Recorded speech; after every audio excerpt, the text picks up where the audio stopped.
Hello दोस्तों, आप सभी का स्वागत है हमारे यूट्यूब चैनल इंडस्ट्रियल जंक्शन में। आज का टॉपिक है डॉल स्टार्टर। आज हम इस वीडियो के माध्यम से सीखेंगे कि डॉल स्टार्टर का कंट्रोल वायरिंग कैसे किया जाता है। आइए पहले जानते हैं कि डॉल स्टार्टर होता क्या है। DOL starter is also known as the direct online starter और across the line starter. It is it is a method of starting a three-phase induction motor in Doll starter. An induction motor is connected directly across its three-phase supply, and the Doll starter applies the full line voltage to the motor terminal. इसका मतलब ये है, DOL starter को हम direct online starter से भी जानते हैं। बेसिकली हम डॉल स्टार्टर इसे कहते हैं, और इसे डायरेक्ट ऑनलाइन स्टार्टर इसलिए कहा जाता है कि इसका ये कंडक्टर है, देख लीजिए, ये कॉन्टेक्टर है और ये मेरा ओवरलोड रिले है। डॉल स्टार्टर में क्या लगता है पहले हम आपको बता दें। देखिए, एक सिंगल पोल का एमसीबी लगेगा इसका कंट्रोल वायरिंग में, एक कॉन्टेक्टर लगेगा, एनओएनसी ओवरलोड रिले। एनओएनसी मेरा पिछले वीडियो में मैंने समझाया था कि एनओएनसी होता क्या है।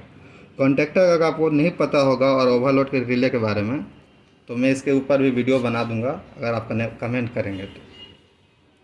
आइए देखते हैं। ये एक मेरा कॉन्टेक्टर है, कॉन्टेक्टर के थ्रू ओवरलोड रिले लगा होता है।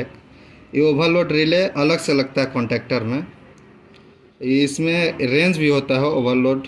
यहाँ जैसे मोटर, बेसिकली हम डॉल स्टार्टर 5 HP के नीचे मोटर में ही यूज कर सकते हैं, क्योंकि इससे ज़्यादा मोटर में यूज नहीं कर सकते इसका। ओवरलोड का यहाँ पर रेंज भी दिया हुआ है। यहाँ पर देखिए, एक एमसीबी है मेरे पास, ये एनो कॉन्टैक्ट है और ये एनसी कॉन्टैक्ट है। एनो से हम मोटर को स्टार्ट करेंगे और एनसी से इसको बंद करेंगे। आइए सीखते हैं इसका कंट्रोल वायरिंग कैसे किया जाता है। ये तो हो गया कॉन्टैक्टर में मेरा ये पावर। कॉन्टैक्टर में मेरा 2 पार्ट्स होता है, थोड़ा हम बता देते हैं इसके बारे में भी। एक पावर सेक्शन होता है, कंट्रोल सेक्शन होता है। तो पावर सेक्शन आज हम नहीं समझेंगे, आज हम कंट्रोल वायरिंग ही समझेंगे। तो ये लाइन होता है 3 फेज L1, L2, L3। इससे जब कॉन्टैक्टर का कॉइल ऑन होगा, ये A1 एंड A2 कॉन्टैक्टर का कॉइल है। जब कॉन्टैक्टर ऑन होगा तो सप्लाई मेरा L1 से T1, L2 से T2 एंड L3 से T3 में आ जाएगा। इसके थ्रू ओवरलोड होते हुए मेरे मोटर को ये ऑन करेगा। आइए कंट्रोल वायरिंग देखते हैं। पहले एक सिंगल पोल में हम एमसीबी में यहाँ पर एक फेज देते हैं, कोई भी फेज, वो आर हो, वाई हो या बी हो, कुछ भी। उससे दूसरे टर्मिनल से हम ले लेंगे डायरेक्ट इसको हम एनसी कॉन्टैक्ट में। एनसी कॉन्टैक्ट मीन्स मेरा ये नॉर्मली क्लोज होता है। तो मीन्स अगर हम एमसीबी जैसे ही उठाएंगे ये एमसीबी, तो यहाँ से पावर होते हुए इस एनसी को पार करके दूसरे यहाँ पर भी आ जाएगा, और इस टर्मिनल को हम लेकर आ जाएंगे ओवरलोड के ये एनसी पॉइंट। 95 एंड 96 नॉर्मली हम एनसी पॉइंट होता है, ये ओवरलोड का एनसी है। तो ये एनसी पॉइंट से यहाँ जैसे ही कनेक्ट जाएगा तो पावर ये डायरेक्ट मेरा यहाँ तक आ चुका है, और यहाँ से इस टर्मिनल पर भी आ चुका है 95 पर।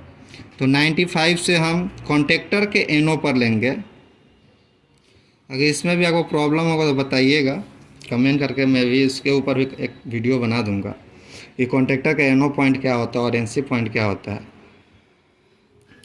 इस एनो पॉइंट पर ले लिए और यहाँ से ही एक लूपिंग करके हम इसको एनो से कांटेक्ट कर देंगे। एनो से कांटेक्ट करने का दूसरा पॉइंट इसको निकाल कर हम लेकर चले जाएंगे इसको ए पॉइंट पे।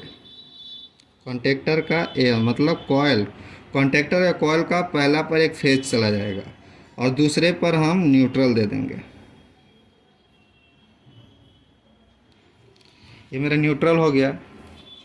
आइए देखते हैं, जैसे ही मेरे एमसीबी को ऑन करेंगे, यहाँ से पावर सप्लाई आते हुए एनसी तक आया, एनसी के पहला पॉइंट तक आ गया, यहाँ से दूसरे पॉइंट पर भी आ गया, और इसके ओवरलोड रिले से 96 से 95 तक भी, मीन्स मेरा पावर ऑलरेडी यहाँ तक है। मेरे कॉन्टेक्टर के एनो पर है। एनो मीन्स क्या होता है, मीन्स यहाँ पर पावर है बट यहाँ पावर नहीं है, यहाँ पावर नहीं है, यहाँ तक पावर आ गया, और एनो के यहाँ तक भी पावर आ गया। जैसे ही एनो पुश बटन को हम जैसे ही पुश करेंगे तो ये NO NC हो जाएगा और सप्लाई मेरा डायरेक्ट यहाँ तक कॉन्टेक्टर के A1 पर आ जाएगा। मान लीजिए कि मेरा न्यूट्रल दिया हुआ है इस कॉन्टेक्टर के कॉइल को, और हम जैसे ही इस NO पुश बटन को पुश करते हैं तो मेरा कॉन्टेक्टर क्या हो जाएगा, ऑन हो जाएगा। ऑन हो जाएगा, लेकिन ये भी देखिए कॉन्टेक्टर ऑन हो जाएगा, लेकिन हम जैसे ही पुश बटन को छोड़ते हैं तो मेरा कॉन्टेक्टर फिर ऑफ हो जाएगा। इसमें क्या मिसिंग हो रहा है, हम लोग का होल्डिंग पॉइंट। तो मेन डॉल स्टार्टर का यही मेन फंक्शन है कि हम इसको होल्डिंग कैसे कराएं। पुश बटन एक बार जैसे पुश करेंगे और छोड़ देंगे तो मेरा होल्डिंग हो जाएगा, मोटर ऑन हो जाएगा, और जैसे ही NC दबाएंगे तो मेरा कॉन्टेक्टर ऑफ हो जाएगा, यानी मेरा मोटर ऑफ हो जाएगा। तो आइए देखते हैं, इसमें कॉन्टेक्टर का NO पॉइंट का बहुत योगदान है होल्डिंग में। देखिए ये NO पॉइंट से हम एक लूपिंग ले लेंगे, यहाँ पर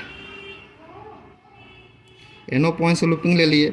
अब देखिए मोटर को अब स्टार्ट करते हैं। जैसे ही पुश बटन को हम ऑन करेंगे तो मेरा पावर सप्लाई यहाँ आ गया, और देखिए ये NO मेरा क्या बन चुका है।